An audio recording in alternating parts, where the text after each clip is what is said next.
yesterday was very crazy. I was doing a live stream and we got 50,000 people watching. I don't know if those were real views or not, but those who were there would see what was happening. And you realize me, I didn't manipulate anything. I cannot do that. Why should I do that? So, but again, I was like saying probably because of the American guy who is in Kenya, probably because of that, we could be having a lot of traffic in the country. Who knows? Anyway. So this is what is new today. I Am Marwa has just rebutted claims over the assertions that were made that he used bots. He actually bought views over the stream. There's a video he did, and there were about 50,000 people watching that video. But then after the video aired, it came down to 3,000 views, which obviously you can tell those views were fake. Now, this is embarrassing for a guy like I Am Marwa, and he pretends like he doesn't even know what was going on because he insists that happened because there's a guy by the name Aisha Spade who has been in Kenya for quite some time. No. He has been in Kenya for 2 days, if I'm not wrong, 10th, 11th January and 12th January. But now, just because Aisha Spade has been in Kenya, he claims that the traffic for views is highly in Kenya at the moment. Thus, the video he did, the live stream he did, garnered around 50,000 views. That's fake. Those are just bots. And this guy could be risking his channel, by the way. What I'm learning is the moment you start interfering with the system, the way it's built to operate, the moment you start interfering with that system, it might hurt your channel. Now, if going by what we saw on that live stream, then I Am Marwa could have been so desperate. And why is he so desperate? Because if the guy can use bots or use whatever system he has used to buy a lot of views, if he can use that despite him having a lot of subscribers, what does it tell you? Because with over 500k subscribers, I Am Marwa ought to have known that he's one of the biggest things here in the country and he should not even be stressing. You see, I Am Marwa love playing poker. You guys have you ever wondered why I Am Marwa doesn't respond to comment section? It's like, he doesn't even read those comment sections. But yet, when he makes another video, you realize some of the statements he's making are actually statements that were said in the comment section. He doesn't reply in the comment section. But you guys, do you think like he doesn't even read those comment sections? Do you think, guys, that he doesn't even watch what the so-called haters, the lazy gang are saying? Of course he does. The thing is, he wants people to be convinced like he's so matured, like, I'm so matured, I can't even do that. Alternatively, he is so smart. Like, it comes a time, if you go through majority of YouTubers' comment section, you'll meet two individuals having opposing opinions over a certain assertion. For instance, if I don't like I Am Marwa and somebody else like I Am Marwa and like his content, if we go to the comment section, obviously we might have opposing views that I've seen and witnessed so many times. So what ends up happening is people will fight each other over the comment section while the person who made the video is just relaxed. So perhaps I Am Marwa is so smart in that he decides, you know what, you guys in the comment section, you'll always give me ideas. So by the time I'm going to be making my next video, I'll definitely make that video referring to the comment section or the comments that I was reading yesterday on that video. Anyways, the thing is, why is I Am Marwa so desperate for views? So desperate for fame? What is I Am Marwa losing? What has he lost? Because I can easily say that this guy, there's something missing in him. There's something that is not working right in him. Something must be amiss somewhere. And he doesn't have an ability, he doesn't have a clear way out on how to solve that thing. So what he end up doing is faking some things to appear real. Like that viewership, 50,000 views. Knowing very well that this guy, even when he uploads a video, it doesn't hit as many views as it could. And you see, the fact that Aisha Speed was in Kenya, and of course Aisha Speed is operating in his own lane. Like the video he made, he has got 48 million subscribers, but here in Kenya, when he was making that video, the live stream, he was at least within 5 hours he got about 8 million views. But this guy has 48 million views. This is where I like numbers. So with 48 million subscribers rather, you have 8 million views on one video, or rather on one stream. So that means about 40 million, not even about 40 million subscribers. Let's just assume for the sake of this analysis that with 48 million views, with 48 million subscribers, you're supposed to have 48 million views. But in this case, you just got 8 million views. That means 40 million subscribers are not even watching your content. We are working with assumption and with little logic based on the data that was presented, that is available on that YouTube channel, Aisha Speed's YouTube channel. So he's 40 million short. Then here we have a guy with 579 YouTube subscribers, which is a big thing, which is a huge thing. Just because I'm laughing doesn't mean that I'm looking down on him. No, it's a milestone when it comes to YouTube. It's a huge thing. Nonetheless, why does he need to fake those 3K on a live stream? Is a huge thing, and that's what denies this guy happiness. That's why he's been bitter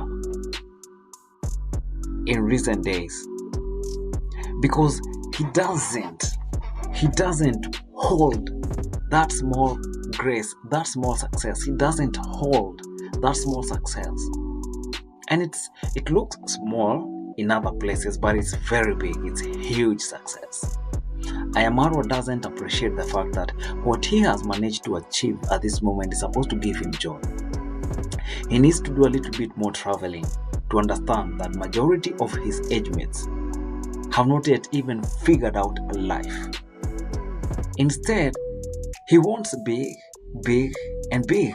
I've never understood why this guy would bring in horses that are really taking a lot of his income. Somebody would have advised him, brother, you buy as many pieces of land as you can now that you have money.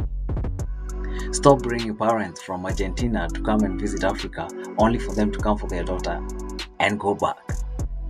And you spend that money. Now, the amount of money that was invested in bringing them here, you'd have invested in land. Anyway, going back to the case. I Am Marwa, why are you so desperate for views? Those are views you used to have. There's an easier way you can go back to where you used to be. First of all, this is what I would do if I were you. I would go back and make the content I used to make. Ensure that I'm making content that integrates with the desires and the preferences of majority of my viewers, because the audience dictates, the viewership dictates whether what you are saying or whether your content is making sense or it's not making any sense. Like now I was reading through your comment section again. And I discovered that, there are some people who are still insisting that stop telling us who your employees are. Don't show your workers. Don't even say anything about your workers. Unfortunately, I have an idea. I have a theory. This is a theory that can only be confirmed by time or by other facts. But for right now, it's just a hypothesis. It's not factual. It's just a theory. It's just an opinion. I could be completely wrong, and I could be right, and I could be 50-50. Now, this is my theory. The reason I Am Marwa will never stop having students who have needs in his videos is because they help to activate donations, and they also help in creating content. Think about it. Anytime an I Am Marwa makes very calculated moves, he may be acting stupid, but there are some things he's not stupid. If I Am Marwa is meeting somebody, he makes sure that somebody is coming at this particular time.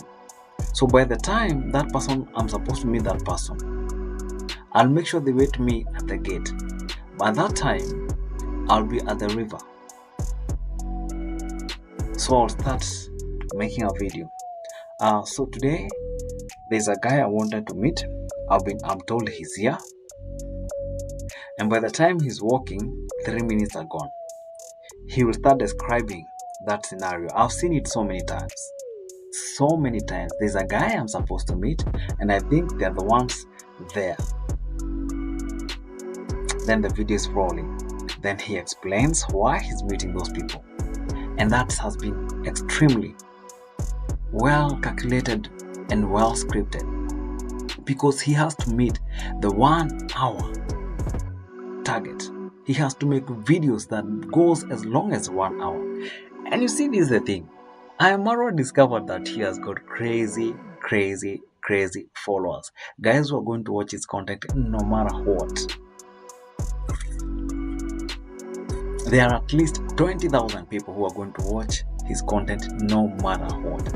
And that's a good thing. It's not a bad thing. It is not a bad thing, because it's currently working for him.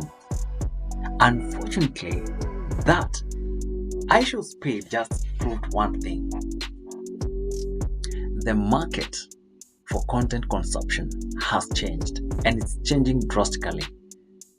A lot of young people, millennials and Gen Zs and the other generations that are coming, they need content that meets their desires and preferences. For instance, me, when I watch I Should Speed, I would skip to the parts I kind of find very interesting. Like now, the town shenanigans where he was in a matatu, he was in a mat, being followed by guys with borders. For me, that was fun because I love road trips. I also loved the one he did yesterday. That is 12. Is it 12? 12th January. The one he did in Masai Mara and Masai Village. That was also epic because it promotes nature. It promotes, I love nature as well. So, and he was also showcasing the beauty of Kenya. That one I also love. That one I would watch. But the parts I don't like, I would go and skip.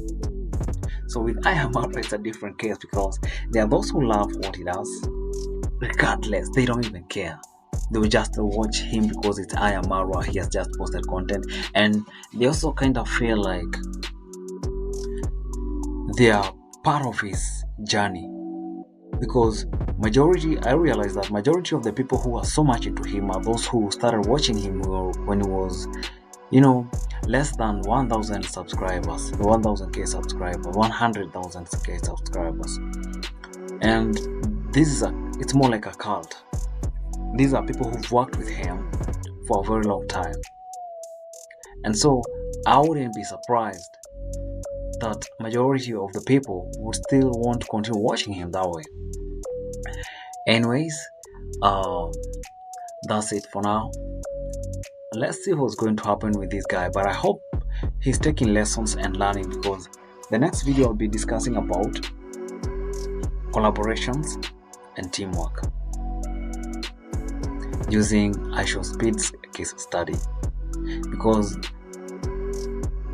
as much as we talk about him, people might call guys who react on his videos as haters, but it's not everyone who's a hater. And again, it's not everyone who just loves him because it's him. I see him as a content creator, so I just talk about him as a content creator. And since there's a lot that is coming on his side, we have to sometimes concentrate on him. See, I was hooked during Goko's project. And by the way, I Am Marwa did a very good job with that project. With Brian and Masegi, so you've done commendable job. That one, I give it to you. Nonetheless, the way you make content lately, I never used to consider some things until I started becoming a very pious person, until I started watching your content religiously. And I would question, why are these guys hating on you? Why are they hating on you? And then I started listening to them as well. And I discovered, wait a minute, something is amiss somewhere. And that explains as to why your viewership has really, really dropped. Because believe you me, a lot of people are leaving your camp than those who are joining your camp. There are more people leaving your camp and less people joining your camp, and that's a fact. Take it to the bank. But anyway, I'll be discussing that in the next video, and we shall be using IShowSpeed's case study to analyze why I Am Marwa might be messing up with your brand.